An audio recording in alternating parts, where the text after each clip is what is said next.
Estamos conversando com o professor Moisés Cardoso Beio, um dos grandes especialistas em comunicação digital aqui da nossa região. Beio, nós estávamos falando de Facebook. Eu queria te falar, então, você já chegou a tocar do poder disso em WhatsApp. Porque eu entendo que o WhatsApp é uma coisa mais pessoal. Tem que ter uma certa moderação em receber esse material. Qual é a sua avaliação? O WhatsApp, por ele ter esse uso um pouco mais fechado, o candidato tem que usar uma boa estratégia em pegar só aquela lista de números e fazer um grupo, por exemplo, pode ser de extremo mau gosto. Tem que usar uma mensagem muito assertiva, muito delicada, para ver se aquele eleitor quer receber aquela palavra dele. Se isso for mal usado, o eleitor, em vez de ajudar essa mensagem, muito pelo contrário, ele pode saber o número que ele não vai querer votar. Uma das estratégias, então, nas visitas que os candidatos fazem, eles pedirem para a pessoa, eu posso pegar o teu número e naquele momento mandar uma mensagem para ela, olha, esse daqui é o nosso telefone de campanha, se precisar de algo do candidato, para me cobrar depois, e aí o candidato também tem que ficar com aquele número, pacto estabelecido, ele vai ter a oportunidade. O que a gente também tem que pensar é que nessa entrega de conteúdo, se antes a gente tinha aquele conteúdo que às vezes denegria a imagem de um candidato, que às vezes ajudava a bagunçar a campanha, que era entregue na porta de uma fábrica, na madrugada, xerocado na calada da noite, agora ele vai rodar no WhatsApp, na palma da mão do eleitor. E até a Justiça Eleitoral conseguir pegar, já foi. Que vai pegar, pega. A gente sabe disso. A Operação Lava Jato é um ótimo exemplo de como isso daí é feito. Os equipamentos, inclusive, usados pela Operação Lava Jato, são equipamentos israelenses que conseguem rastrear todos os dados. O candidato que tiver a ingenuidade de usar esse tipo de artimanha na campanha, ele sabe que vai ser pego. Até conseguir punir as pessoas que desencadearam uma mensagem, já foi um tempo precioso. E a gente sabe que tempo é o que não tem nessa campanha. Se um candidato tiver que usar o tempo dele para falar com o eleitor, para elucidar alguma coisa que denegria o nome dele, já foi, já acabou a campanha. Mas o importante, né, Beio, nesse período pré-eleitoral, principalmente,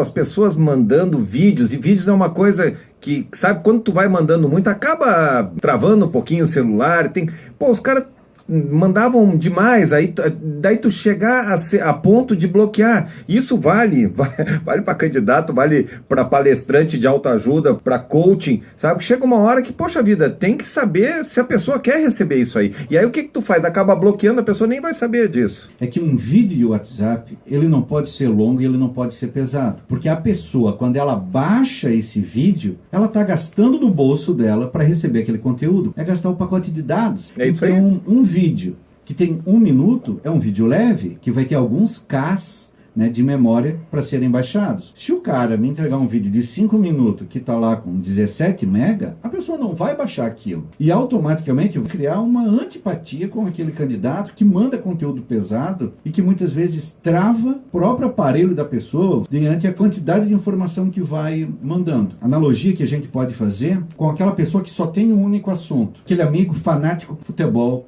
e o cara só fala de futebol, e o cara só manda imagem de futebol, e só zoando o time do outro. Chega uma hora que aquele assunto satura. Cansa. E é isso que parece que alguns candidatos estão fazendo, pulverizando como uma metralhadora rotatória o conteúdo de campanha digitalizado. E não é assim que funciona. Tem que ter o bom senso. Muitas vezes um bate-papo informal, um alô, dizendo que está à disposição, já é mais do que suficiente. Finalizando, qual é a recomendação, se é possível, que você daria para os candidatos e principalmente para o eleitor? O eleitor tem uma oportunidade única nesse processo eleitoral, que é conseguir saber um pouquinho mais da vida de cada candidato que vai sendo apresentado para ele. Antes a gente só tinha aquele santinho que muitas vezes era entregue debaixo da porta, e aquele candidato que também não tinha a oportunidade de passar para o eleitor toda a sua experiência e todos os seus anseios em trabalhar para a comunidade. Os dois lados têm a ganhar muito com isso. Os candidatos têm que estar atentos de que a rede social não vai salvar. Por outro lado, eles têm que ter uma equipe para continuar produzindo esse conteúdo, trabalhar da forma mais transparente possível, está aberta às críticas, porque não é só emitir uma mensagem, é também receber as críticas. E muitos candidatos não tinham seus perfis em redes sociais atuantes com medo das críticas que recebiam. E as críticas, eles sempre vão ouvir. A única diferença é que elas vão sair de uma roda de café do centro da cidade e vão estar ali escritas no seu perfil em uma timeline no Facebook. E os eleitores têm que ficar atentos,